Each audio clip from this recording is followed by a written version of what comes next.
What's up, comic book fans, and welcome to Comics Icons.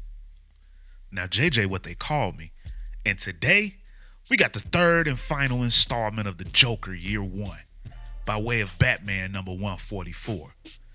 And by the end of this, the Joker kinda saves the day. Technically. And if you need to get caught up on this 3-part series, I put a card up top for the playlist and a link at the end of the video. But by the end of the last issue, future timeline Joker had managed to infect Catwoman with this Joker virus and also released the Bat family, who were also infected and had been locked in a cell by Catwoman before she was turned. But if you guys are ready to find out how Batman holds it down against a fully Joker virus infected Bat family coming after him, then you know what time it is. Let's get it. So we picked this issue up right where the last one left off. And the Joker virus infected Bat family, along with the also infected Catwoman, are now coming after Batman. And although he knows he's too old to outrun them, the Joker virus makes them lesser, like animals. So he unloads every smoke bomb from his belt and gives them something to chase. And although Batman doesn't want them back in the world at the moment for fear of them hurting people or doing something worse, Batman knows that he's got to get to the bottom of the Joker clues in order to end all of this. Between the disintegrating ring and the two Red Hoods, whatever it is, it's tied to the GCPD. So then we transition to Year 1, and Bruce is hosting a gala for opera support. He's hoping to draw out the Red Hood gang, and that's the reason for this little shindig. But then he gets a call from Jim Gordon, who has been planning this whole thing with Batman. And Bruce informs him that there's no movement as of yet, and the Red Hood gang so far hasn't taken the bait. And what's pretty cool here is if you look at the shadows on the wall behind Bruce and Alfred, Bruce's shadow kind of appears to be a Batman silhouette. But meanwhile, Jim lets him know that he's following Manny, that crooked cop that we saw in the last 2 issues. And Manny is on the move right now, but not in the direction of the Gala. He just pulled off a huge drug bust and is back at the precinct. So now Bruce is curious, and he confirms with Gordon that Manny is indeed a Red Hood. But Gordon reiterates that he is, as Gordon even witnessed them killing a fellow member before they could rat him out. So Gordon tells Bruce that he'll continue to follow Manny and keep an eye on him. And now Alfred can tell that Bruce probably needs to be elsewhere at the moment, but Bruce reminds him that he's using these people here at this gala as bait. And if the gang strikes there and Batman is in the city, then those deaths will be on him. So he just has to hope that Gordon knows what he's doing. Then back at the GCPD, Manny walks inside right after his huge drug bust, and he's bragging and openly showcasing his corruptness. At one point, even offering to let one officer do a line. Then Jim Gordon walks in, and although he's supposed to be suspended right now, he tells another officer that he's there to get some of his stuff.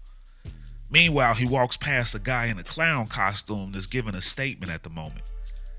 Then we see Manny in the evidence lockup while one of the officers is putting away the contents of the drug bust. And this guy even asks Manny if he wants a bump before he weighs it in. But Manny tells him that he wants to remain level-headed. When he takes it all, and before you know it, this officer is zapped in the back with a taser. And for some reason, when I saw the taser, I couldn't help but to get an image of Taserface. Taserface from the Guardians of the Galaxy movie. Off topic, I know. But then the officers with Manny start to don their Red Hood gear. And at the same time, Gordon is walking the hallway wondering why Manny isn't at Wayne Manor. Then he notices that the cameras at the station have been shut off. And he goes into the security room only to find it empty with nothing on the screens. So he quickly realizes that they're not hitting the gala, they're hitting the precinct. And they've got a new leader. Then one of the Red Hood gang members comes into the security room with Gordon, and he fires a shot hitting Gordon in the shoulder. Meanwhile, the rest of the Red Hood gang converge on the rest of the station. Nobody move! Get on the floor now! And it's funny because the guy dressed as a clown, which I'm sure you guys all picked up on who that is, but he has a funny response to the gang. So confusing. Should I not move? Or should I get on the floor? It's hard enough sitting when I'm more of a stand-up. But then he's knocked to the floor by one of the gang members, while Commissioner McLeod reveals his involvement when he responds that, man, he was supposed to wait until he was out of the office before he kicked all this off. But then when the commissioner opens his desk drawer for his weapon, he finds a note with his name on it. And the letter read, "I know everything," signed Batman. And McLeod seems like he's absolutely petrified now. Meanwhile, Gordon is still trying to fight off this gunman even after being hit in the shoulder. And Gordon appears to know who this guy is despite the mask. And as they wrestle for the gun, it goes off. And now Gordon can't help but feel apologetic to this guy who's now laying there lifeless. Then we see Manny, who is unloading all of the product from the precinct onto the back of a van, when McLeod comes in and tells him he knows. Batman knows. And at that same time, we see that clown on the ground who releases his balloons into the air with nobody noticing that they have a lit wick burning. And now the clown is just laughing hysterically. And just as Gordon confronts Manny and McLeod, the balloons explode, catching everybody off guard. And now Gordon is involved in a shootout with McLeod, who will use the distraction to get the jump on Gordon. Meanwhile, now the rest of the Red Hood gang are trying to figure out what just exploded above them and what the hell is up there, when a voice tells them that upstairs is a variable toy box, otherwise known as the Armory. And we see that the Joker is there with an arsenal now. So of course the clown was the Joker. But while the Red Hood gang were there to raid the evidence lockers, the Joker was there to raid the Armory. And now it's game time. And he launches a grenade at a bunch of Red Hood members. Then we transition back to the future. No pun intended. But the future Batman is now searching the GCPD while trying to put the pieces together. He first thinks back to the gold GCPD ring. It dissolved, fleeting, temporary. Unlike Jim Gordon, many of the GCPD commissioners didn't last in their jobs. But the make and model of the revolver and the Red Hood connections point to a specific time period, with Commissioner McLeod, who was discovered to be the gang's leader and was only commissioner for a few months. He disappeared shortly after his release from prison, and none of us bothered to look for him, assuming he went and started a new life. Then he finds a file on McLeod, and in it is a German toy laughing bag. And the Joker, while still following Batman because he wants to see Bruce as he puts all the pieces together, insists that Batman open the bag as it's his little parting gift to Bruce. So Bruce does just that, and he opens the bag to find a laughing machine, but he can't hear any sound coming out. Then he realizes that he's wrong. The decibels of the machine are too high. And then a bat comes flying in through the window. And then the Joker tells him, "I could have killed you at any point over the years. You know that, don't you? You lived because I let you. Because I love you." To which Batman replies, "And you lived because I let you, even though I hate you."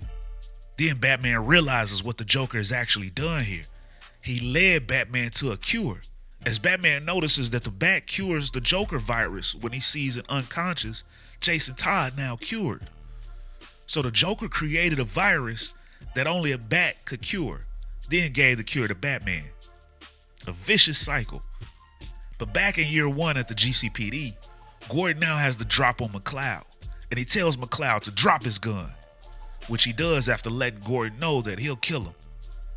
But then he tells Gordon that Gordon is the only one who's seen McLeod, the only one who knows McLeod is leading the gang. Half the cops are with him, and the surveillance was shut down. You've got nothing. We're gonna waltz back in on Monday morning like nothing happened. And that's when Gordon drops a little nugget on McLeod, that he turned the cameras back on, and they've been recording this whole interaction. So now, knowing that he's screwed, McLeod decides to fight back. Meanwhile, Manny, along with a few other gang members, manage to escape with their bounty. They've got cash from the Cran case, jewels from the Kane robbery, and all the coke from tonight's big tip. Not realizing, though, that one of the bags begins to tick. Then the bag explodes while they're driving, letting out some type of a gas. And then we transition back to Gordon and McCloud fighting through the station as McCloud seems to be gaining the upper hand on Gordon. As we then see the van with the bounty now stopped with gas emanating from it and Red Hood gang members attempting to scatter away. McCloud meanwhile tells Gordon that all this is a grift. From the bottom to the top, everyone gets theirs. And as McCloud now feels like he's got Gordon on the run, Gordon fills him in that he just wanted the rest of the officers to see Gordon kick McCloud's ass. And now, Gordon beats the brakes off of McCloud. Meanwhile, we see Manny, who's laying on the ground after the whole exploding bag ordeal, when he's approached by the Joker. And now he is scared out of his mind. Then we see McCloud laying there unconscious after his ass whooping by Gordon, who thinks to himself that he'll carve out all the rot, or die trying.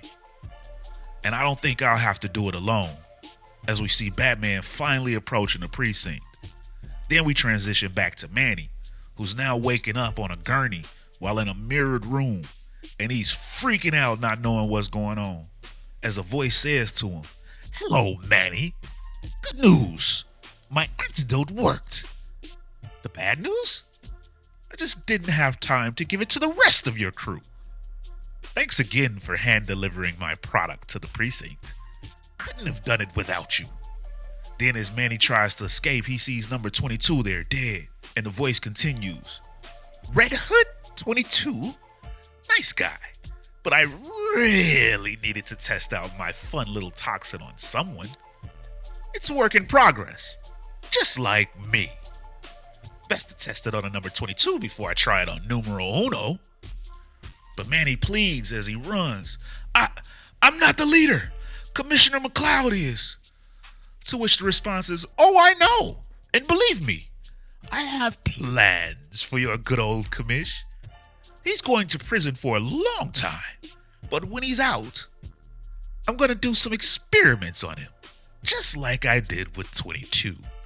Then as Manny gets to a mirror with a door painted on it, he tries to go through it, but then he gets kicked back by the Joker, who tells him, "Don't worry. I'm not going to do any experiments on you. We're just going to have some fun." And he comes at Manny with a big-ass knife while laughing hysterically. Then we transition back to future Batman, who's now using the bats to cure the city, realizing that the Joker gave him both the problem and the solution, watching Batman as he played the game. But he also fills us in that the police found the body of Matt McCloud. The Joker had refined his process on him, and then he let him loose into the world. He was patient zero.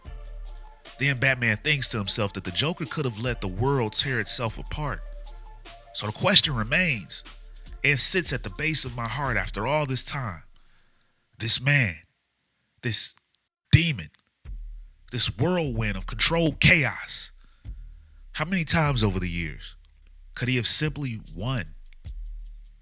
Then as we go back to the year one timeline, we're taken back to that bar where the Joker had gotten jumped, and they're watching McCloud get sentenced on TV. And as they see that he got 10 years, they also see that in comes the Joker, who has an ear-to-ear grin and says nothing, but he locks the door behind him. And as the lights to the bar go off, we can't help but to assume that the Joker got his revenge on them as well. And that, my friends, is the end of the issue and the Joker year one. So what did you guys think about this little mini-series?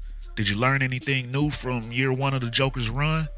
I thought it was pretty cool to tie in the Commissioner as his patient zero for the future timeline version. I thought that was a pretty sweet way to bring the two timelines together.